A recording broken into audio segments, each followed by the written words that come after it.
E aí, galera? Beleza? Chegou? Joia! Eu nunca tinha feito assim, ó. Joia, beleza. Super brega. Vamos, galera, partiu para mais uma aula de história. Nós vamos tentar sintetizar um monte de assuntos ligados ao Segundo Reinado.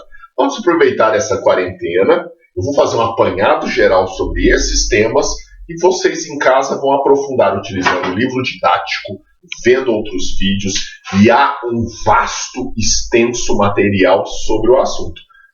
Vamos fazer assim? Vamos criar uma rede aqui de conhecimento onde nós vamos utilizar o nosso livro didático, textos auxiliares, vídeos auxiliares, porque esse assunto é importante. Já disse em sala de aula, uma das apostas para o Enem, um assunto importante para entendermos a história do Brasil. Vamos, partiu? Primeira questão, nós temos um vídeo anterior que vai dar um bom suporte para chegarmos nesse vídeo, onde nós já discutimos uma série de assuntos relacionados ao Segundo Reinado.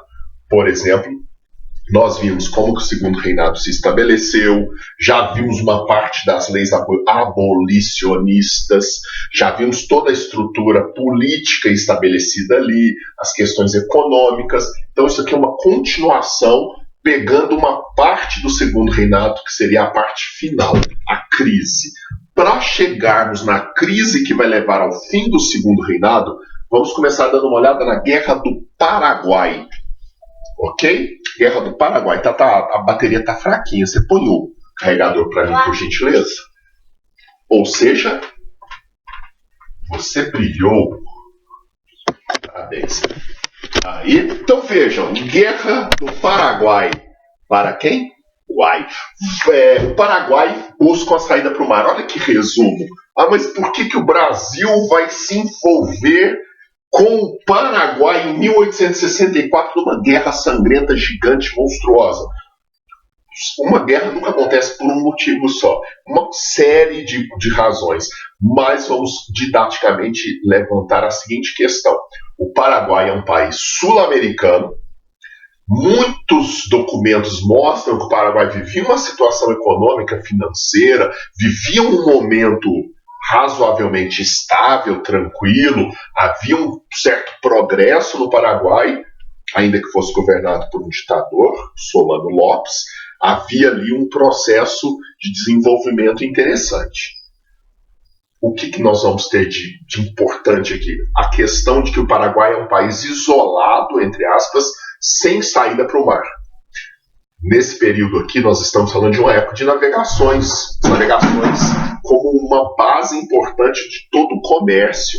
Então, não ter uma saída no mar hoje é um problema, nessa época também era e talvez até maior. Porque hoje existe uma rede de estradas, ferrovias, uma rede de comércio e transporte que favorece, facilita em muitos casos. Agora que o isolamento marítimo era uma coisa muito importante, porque o país tinha uma dificuldade enorme em fazer essas negociações, essas transações comerciais e escoar os seus produtos. Enfim, resumindo, um dos motivos fundamentais da guerra é que o Paraguai começa a fazer algumas manobras, invadindo territórios do Brasil, lá no Pantanal, atravessando territórios argentinos, com a proposta de que eles estavam buscando dominar, tomar um território que lhe desse saída para o mar. Ok? Aqui, didaticamente, a gente compreende o seguinte. Guerra do Paraguai, motivo. O Paraguai, governado pelo Francisco Solano Lopes, estava buscando dominar um território dos seus vizinhos, dos seus coleguinhas, para ter uma saída para o mar. Fechou? Motivo da guerra. Brasil, Argentina e Uruguai, esses três países aqui do Cone Sul, se unem para impedir esse processo de invasão territorial paraguaio. É um conflito sangrento, gigantesco, uma mortandade enorme. Há um monte de documentos interessantes de assuntos relacionados a essa guerra. E, resumidamente, os três países que formam a Tríplice Aliança vencem o Paraguai com um custo humano muito grande e também com custos políticos enormes. Convocação dos escravos para lutar.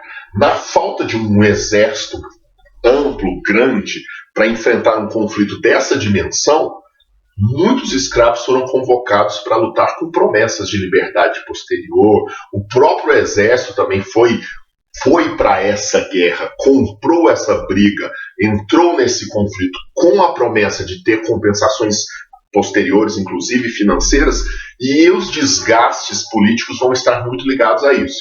Os escravos que foram lutar, muitos foram lutar e não tiveram as suas compensações financeiras, muitos foram lutar em troca da sua liberdade, não conquistaram essa liberdade, e a guerra tem uma história, sempre a história de guerra são todas muito tristes e trágicas. Aqui nós temos, entre diversas histórias tristes e trágicas, nós temos também a questão da quantidade de homens negros escravizados no Brasil que foram enviados para esse confronto para morrer. Eles chamam de bucha de canhão. Aquela massa enorme de escravos que foram enviados ali para morrer mesmo. Com condições precárias de conflito, de guerra, nós vamos vencer esse conflito com um custo humano gigantesco. É uma questão de se refletir muito. Então nós temos, o Paraguai perde uma parcela significativa da sua população adulta masculina. Muitos livros, até nas geografias, estudos geográficos, colocam-se a ideia de os problemas ligados do Paraguai, os problemas atuais do Paraguai estarem ligados a um conflito que durou esse tempo todo, 6 anos, e que mata uma parte significativa da sua mão de obra. Que, imagine, em 1864, homens adultos faziam uma parte significativa do trabalho, era uma sociedade diferente, e de repente um confronto mata praticamente a sua população adulta masculina. Há um peso econômico, há um peso gigantesco na economia. Pensando aqui em economia, né? Porque o peso mesmo é o peso da morte, da questão moral de um país invadir o outro, e todo esse conflito sangrento partiu, fortalecimento do exército e endividamento com a Inglaterra. Para essa guerra acontecer, o Brasil recorreu a toda a poderosa Inglaterra. Nesse período aqui, quem mandava no mundo, a grande potência, era a Inglaterra. E a Inglaterra vai nos financiar, vai financiar nossos colegas também. É um conflito muito caro, e esses investimentos que a Inglaterra fez na gente voltaram, é que nós fomos pagando isso lentamente. Nós então vamos ter uma guerra que vai trazer o exército para uma posição de destaque, vai criar uma situação de conflito com o Paraguai e gera uma questão entre brasileiros que começam a ver essa guerra com outros olhos. O nosso imperador aqui, o Dom Pedro II, começa a sofrer desgastes importantes. Vamos ver por quê. Então, a Guerra do Paraguai, a gente já sabe um resuminho. Vamos tentar agora, a partir disso que nós temos, esse micro resumo, ver 3 questões que ocorrem no Brasil e que estão muito ligadas ao fim do Segundo Reinado. Por exemplo, a primeira questão vai ser a questão militar. A segunda vai ser uma questão ligada aos religiosos, questão da igreja, questão religiosa e o abolicionismo. Então, 3, vamos tentar entender o fim do Segundo Reinado a partir desses 3 tópicos. O primeiro tópico é esse aqui, ó, exército. Lá na Guerra do Paraguai, então, nós tínhamos, no início da Guerra do Paraguai, nós tínhamos a Guarda Nacional, fundada no período regencial. O exército ficava um pouco apagado nessa história. Durante a Guerra do Paraguai e após a Guerra do Paraguai, o exército surge como uma força. O exército ganha muita importância, só que os militares se sentem desvalorizados diante do Estado. Essa sensação dos militares de desvalorizar, de estarem sendo desvalorizados, depois de se lançarem no conflito dessa proporção, vai começar a criar alguns desgastes entre as altas patentes do exército e o nosso imperador. A questão religiosa nós estamos resumindo assim. A partir da Guerra do Paraguai, o exército ganha uma importância, o exército se torna uma instituição muito grande, altas patentes militares estão descontentes por conta da forma que eles foram tratados pós-Guerra do Paraguai, até mesmo durante a Guerra do Paraguai a gente já vê alguns descontentamentos, e aí nós vamos ter um embate que se inicia aqui pós-Guerra do Paraguai entre o Dom Pedro II e o exército, ok? Deem uma olhada geral no quadro, quem quiser copiar e printar para depois estudar é interessante. Agora, um negócio que eu acho que nós podemos falar, que é o seguinte: o exército, nesse momento, vai se desenvolver, se tornar uma potência, e lentamente, é uma questão interessante. Se vocês forem ver quem derruba o Dom Pedro II, são militares. O Marechal Deodoro da Fonseca, o Marechal Floriano Peixoto, um monte de outros republicanos eram militares. Havia uma base militar muito forte. Ou seja, o exército lentamente vai se tornando republicano. Ao longo da história do Segundo Reinado, nós vamos ter diversos momentos em que altas patentes do exército criticam abertamente o imperador. O imperador chega a exigir a punição de algumas dessas pessoas. Há registros e está fartamente documentado isso. Começa a haver um desgaste. O exército vai se tornando lentamente republicano. Dentro do exército também aparece uma visão filosófica chamada positivismo, baseado lá nos princípios do Augusto Comte. O positivismo se torna uma força no Brasil, uma força grande dentro do exército e dentro de grupos republicanos. É tão forte o positivismo aqui no nosso país que nós vamos colocar na bandeira do Brasil ordem e progresso, que é um lema positivista. Mas o Augusto Comte não disse ordem e progresso. A frase fala até de amor, pesquisem, tarefa. Qual é a frase completa? Como que deveria estar na bandeira do Brasil? Por que nós cortamos a palavra amor no meio dessa frase positivista? Fica a dica aí para vocês pesquisarem a tarefa para os alunos. Então, temos o seguinte: para finalizar, o exército vai se tornando uma instituição republicana, o exército vai se aproximando do positivismo e há um descontentamento porque eles se sentem desvalorizados em questões de salário e outras questões. Mas resumindo assim, primeiro grande força de desgaste que nós vamos ter aqui para analisar, a questão do exército e do Dom Pedro. Segunda questão está aqui, questão que entra com o nome de militar. Desculpa, questão religiosa. A relação da igreja. Ok? Olha só como que eu resumi. Eu resumi da seguinte forma. Nós tínhamos aqui no Brasil a ideia do padroado e do beneplácito. Vocês já viram isso em sala? Seria mais ou menos assim, ó. O padroado. Qual que seria a ideia do padroado? O imperador Dom Pedro II tinha o direito de preencher alguns cargos eclesiásticos muito importantes. Ele escolhia. Ele determinava, o imperador tinha poder de escolher algumas pessoas da igreja para ocupar cargos eclesiásticos. E no Brasil desse período, esses cargos eclesiásticos, os clérigos, eles eram praticamente funcionários públicos. Recebiam, inclusive, salário do Estado. Então havia essa ideia, o imperador tinha o poder de determinar quem ocuparia certos cargos. E isso dava um poder para o imperador sobre a igreja.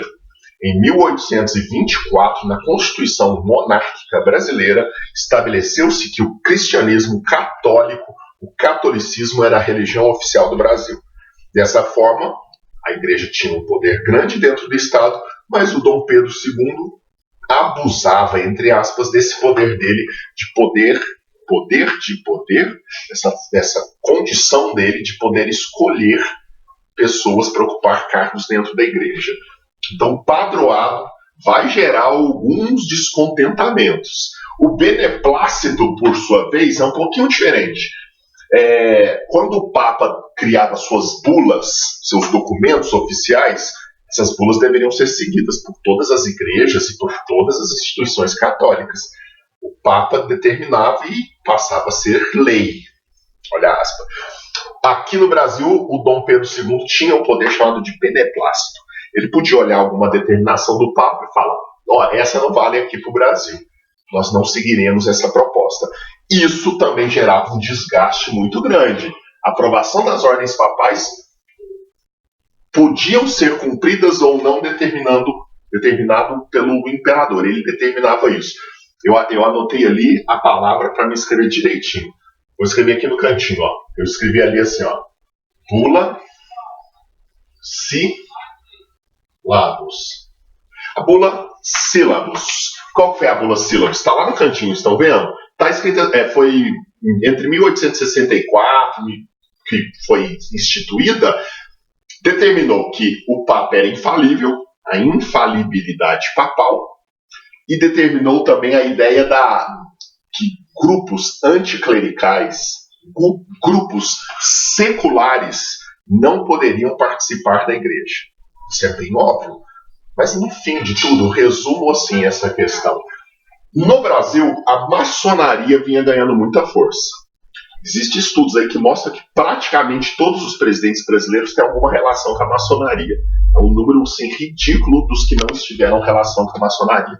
Então a história brasileira presidencialista está muito forte com a maçonaria. Até hoje, inclusive, até os recentes presidentes, muitos deles ou eram maçons ou têm grandes relações com a maçonaria.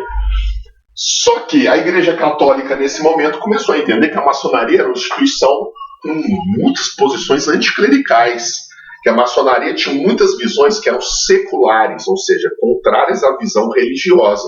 A visão secular é a visão religiosa.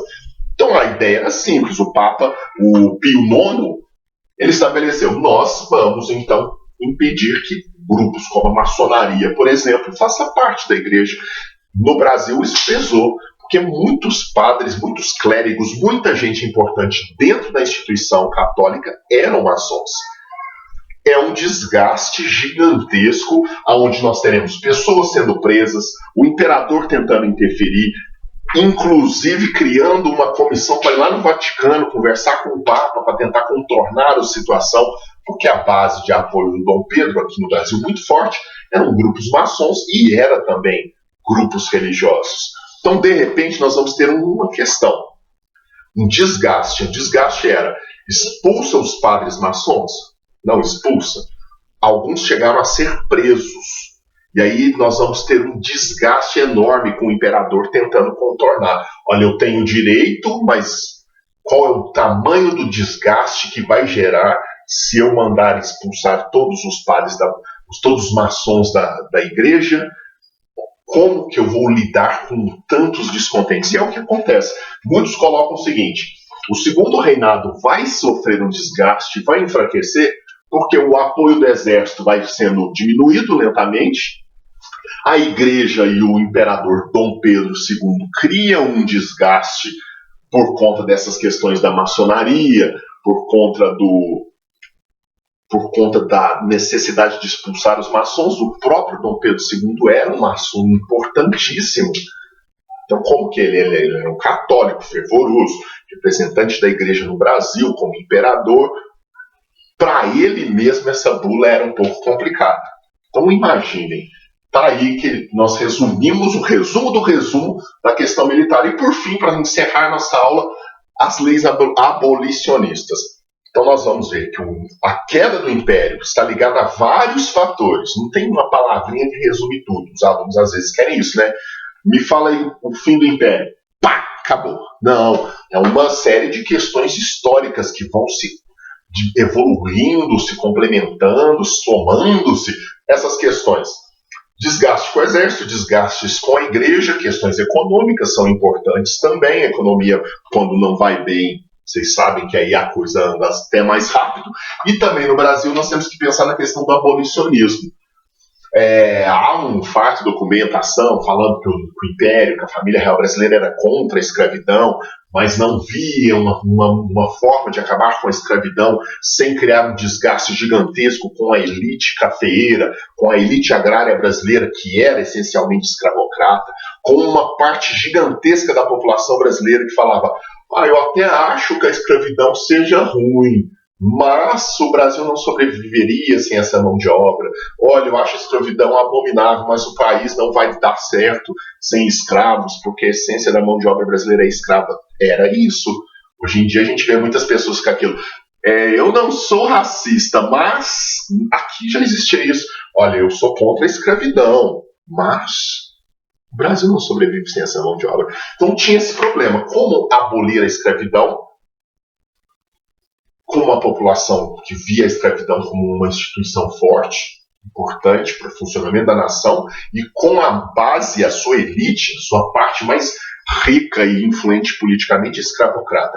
Entre a população, a gente sabe que havia uma massa contra a escravidão, mas havia aí toda uma política, todo um trabalho em torno que mostrava a escravidão como uma instituição necessária para o funcionamento da nação. E aí nós vimos na aula anterior algumas leis, Lei Bill Arbitrum, Lei Eusébio de Queiroz, e ali a gente viu em alguns momentos da aula anterior que a escravidão era uma força na economia nacional, havia uma elite escravocrata que amava esse processo todo porque dependia dele, e os desgastes vão sendo criados. E lá nessa aula nós vimos que o Brasil foi o último país do Ocidente a abolir a escravidão. Então, o imperador era antes escravocrata, a família real era contra a escravidão, mas nós fomos os últimos a abolir a escravidão. E olha como que a escravidão foi abolida. Foi um processo lento e gradual de abertura da escravidão, sem contemplar os escravos, tudo feito sem pensar no bem-estar dos escravos. Foi tipo assim, vamos começar a branquear a população, vamos atrair imigrantes, na medida que imigrantes brancos vão chegando, a gente vai afrouxando a escravidão para ela lentamente ir acabando. Vejam só, a gente viu Lei Bill Arbitrum e Lei Eusébio de Queiroz. As leis para inglês ver, lembram? A Inglaterra mandava, a Inglaterra começou a fazer pressão. É para acabar a escravidão. A Inglaterra estava vivendo, já iniciando a segunda revolução industrial. A mão de obra escrava era incompatível com a vida que surgia com a revolução industrial. E aí chegamos na seguinte situação. Abolicionismo. Já vimos essa lei, chegamos na Lei do Ventre Livre, de 1871. Muita gente resume essa lei assim. A partir de 1871, quem nascer de mãe escravizada está livre. Olha só, usei o termo mãe escravizada, talvez seja um caso para se refletir. No Brasil, a gente tem o hábito de chamar essas pessoas de escravos, como se elas fossem isso, determinadas desde o seu nascimento, e tudo que relacionasse a elas fosse isso. Quem é você? Eu sou um escravo. Não. Essas pessoas foram pessoas que foram escravizadas. Há uma diferença em chamar uma pessoa de escravo ou de alguém que foi escravizado. É um termo que está dentro dessa política do politicamente correto e me agrada, porque eu acho horrível a gente tratar essa massa populacional como escravo. Os filhos dos escravos serão livres. Olha que termo horrível. Parece que essa pessoa é isso, em suma. Na verdade, era uma pessoa que foi livre, que foi capturada, que foi obrigada, teve a escravidão imposta sobre ela. Então, filho de pessoas que foram escravizadas, que viviam no Brasil sob o regime de escravidão, seriam livres. Como a mãe tem um filho aqui e fala, 1871, meu filho é livre. Você vai libertar um bebê? Você vai dar liberdade para uma criança de colo? Então vejam como essa lei aparece e como é interessante interpretá-la. A Lei do Ventre Livre determinou que crianças nascidas a partir de uma certa data, 28 de setembro de 1871, crianças nascidas a partir dessa data seriam livres. Mas como? A mãe não vai ser livre, só o filho dela que é livre. Então a lei determinava, essa criança tinha que ficar com a mãe até pelo menos os 8 anos. Aí depois disso havia uma decisão. Qual que era a decisão? A decisão podia ou a mãe enviar esse filho para o Estado criar, ou esse filho ficar até a maioridade na fazenda trabalhando para pagar pela sua liberdade. Não era só se é livre, não. A mãe tem que pagar por essa liberdade. Como que uma escrava vai pagar pela liberdade do filho? A maioria dos escravos não podia pagar. Alguns escravos faziam hora extra, vendiam frutas na rua, trabalhavam lavando roupa. No Brasil, a história da escravidão é muito complexa. Em muitos momentos, esses escravos saíam em momentos de folga, entre aspas, aqui, ou o dono delas permitia que elas cumprissem alguns trabalhos na rua para levantar um dinheirinho, e o escravocrata pegava uma parcela desse dinheiro para ele. Então, alguns conseguiram até juntar um dinheirinho. Mas a esmagadora maioria não tinha condição nenhuma de ter um filho e pagar pela liberdade dele, uma indenização. Então vejam, é uma lei complexa. A maioria ficava até os 21 anos trabalhando dentro da fazenda, fazia 21 anos, o dono da fazenda falava, pronto, você é livre porque você nasceu a partir da Lei do Ventre Livre, você já pagou a sua indenização aí, que sua mãe me devia, vaza e vai tentar viver sua vida. A Lei do Ventre Livre não libertou imediatamente as crianças. Ela criou uma situação em que essas pessoas nasciam livres, porém ficavam até os 8 anos com a mãe. Durante esse período elas executavam pequenas tarefas na casa e a partir dos 8 anos tinha que se tomar uma decisão. Manda para o Estado criar. Imagina a situação de uma criança em 1871 sendo criada pelo Estado. ou a criança ficava até a maioridade trabalhando na fazenda como um escravo, infelizmente, para conquistar sua liberdade. Lei do ventre livre. Está aqui, 1871, chamada também de Lei Rio Branco. Era comum as fraudes documentais. 25 minutos já, né, Tatá? Você está fazendo assim porque o tempo está correndo. Vou encerrar, calma aí. Lei Rio Branco, eram comuns as fraudes documentais, registrava-se essas crianças com datas anteriores para elas não serem livres, era muito comum e era muito fácil de se fazer. Encerrei essa lei. Lei dos sexagenários, que também é uma lei importante, Lei Saraiva-Gotegipe, determinou que os escravos, ou melhor, os homens escravizados, essas pessoas em situação de escravidão no Brasil, ao completar 60 anos seriam livres. Vou resumir que não é isso. Fala-se de indenização também, mas eu vou resumir porque o tempo correu assim. No Brasil, a expectativa de vida de um homem negro que vivia sobre a escravidão não chegava a 30 anos. Há livros de geografia que mencionam 24, 25 anos como a expectativa de vida de um escravo em determinados lugares do Brasil. Havia uma diferença entre o homem escravizado no campo e o urbano. Havia uma diferença nas expectativas de vida, mas fala-se em 24 anos. Então, quando um cara chegava nos 60 anos, ele, eu estou livre, fiz 60 anos aqui, já, agora a lei me dá a liberdade. Pouquíssimos chegavam a 60 anos. Algumas pessoas, inclusive, analisam essa lei como uma lei que favoreceu, em grande parte, os donos de escravos. O homem que fazia 60 anos, a mulher que fazia 60 anos, estava destruído depois de uma vida sobre maus cuidados, maus tratos. E como essa pessoa sairia com essa idade para viver, sem nenhuma indenização, sem nada? Era abrir a porteira, libertar um homem de 60 anos sem nada, muitas vezes analfabeto, porque eram inclusive proibidos de terem acesso à educação formal, jogava na rua. E favoreceu muitas vezes porque um homem de 60 anos dentro de uma fazenda, por exemplo, era um tipo de mão de obra que não interessava mais o dono desse escravo, dono de uma pessoa, imagina. Então, 60 anos estava livre, mas acabava era livrando o fazendeiro de um homem idoso. 60 anos era um homem evidentemente idoso, com problemas de saúde, que era só mais uma boca para comer. Essa lei aqui, que beleza, a lei que liberta os escravos com mais de 60 anos. Bobagem. Expectativa de vida baixíssima, se livrando de uma mão de obra que já não era funcional dentro da igreja. E, por fim, a Lei Áurea. A Lei Áurea a gente pode entender o seguinte: é a lei que definitivamente põe fim à escravidão. Nós teremos depois que ter uma aula exclusiva sobre Lei Áurea. Enfim, desde 1850 até antes, teve uma lei anterior ainda, a Lei para Inglês Ver. Foi uma lei que nós votamos aqui em 1831, tipo, a Inglaterra está pressionando, vota uma lei aí só para a lei existir e finge que a lei não pegou. Então, desde esse momento, nós vamos votando leis, nós vamos acabando com a escravidão lentamente, criando condições para que brancos viessem ocupar essa mão de obra, e quando a Lei Áurea assina, a escravidão já é uma instituição praticamente morta e falida. O número de escravos era reduzidíssimo, porque houve de verdade esse processo lento e gradual de ir afrouxando, acabando, libertando alguns grupos, substituindo a mão de obra escrava por mão de obra branca, livre e assalariada, e esse processo culmina aqui com a princesa Isabel, lá por meio que um acaso do destino, tendo que assinar uma lei que foi discutida pelo Senado, que foi discutida pelos deputados.